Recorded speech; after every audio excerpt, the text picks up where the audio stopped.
Welcome to our third set of video notes. This one is about positive feedback mechanisms. So be sure to put that in the topic area, put today's date and your name. So positive feedback should go on the left side of your notes.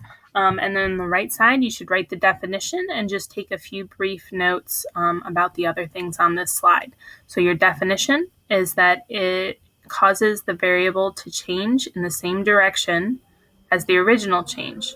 This results in a greater deviation from the set point, wherever it's supposed to stay.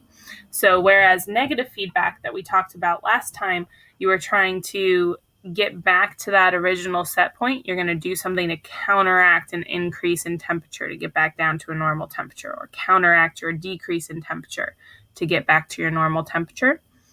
Instead, this would be doing something to continue whatever increase or decrease there is.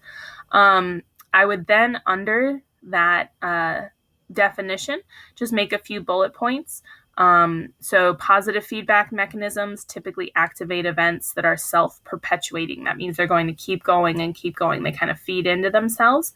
So just put a bullet and then say activate events that are self-perpetuating. Under another bullet, you can put down not related to maintenance of homeostasis. So usually these are things where we're not trying to get back to that set point. We're actually trying to increase it for a particular reason. And then under that, you might want to put the example, which is a woman's contractions during labor.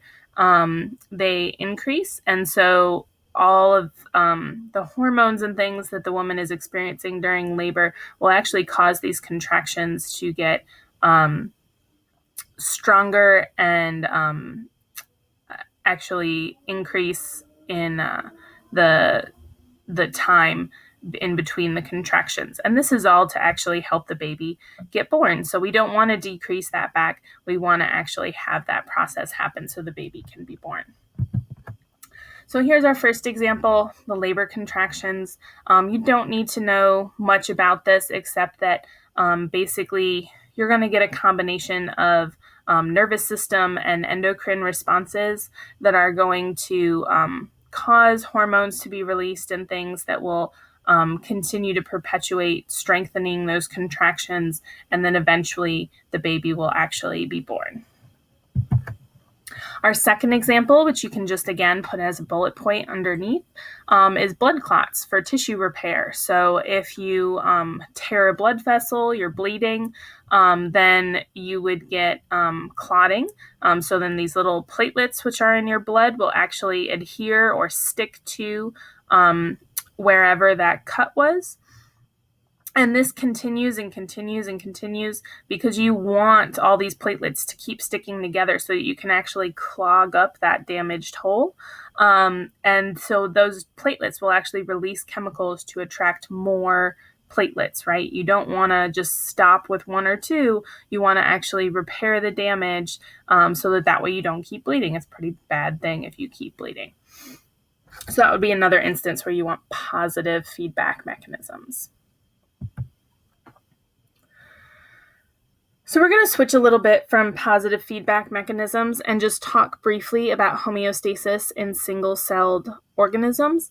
So you're going to want to maybe draw a line or something, skip a couple lines to indicate that this is a new topic. It's pretty brief though. And put on the left-hand side, single-celled organisms. So in single-celled, or sometimes we call them unicellular organisms, they may not have the complex organ systems that multicellular organisms have, but they still have to maintain homeostasis. So on the right-hand side, put still have to maintain homeostasis. And then I would just make a couple bullet points about the rest of this that I'm going to talk about. So obviously they're still an organism. They're still going to accumulate or build up waste products. They still have to get rid of them. So they're just going to ship them outside of their cell. In our next unit, we'll actually talk about how they do that. But for now, it's simple enough to just know that they're going to ship waste products outside. They need to maintain a constant pH, so they need to do things to make sure that their pH doesn't get too high or too low, just like in a multicellular organism.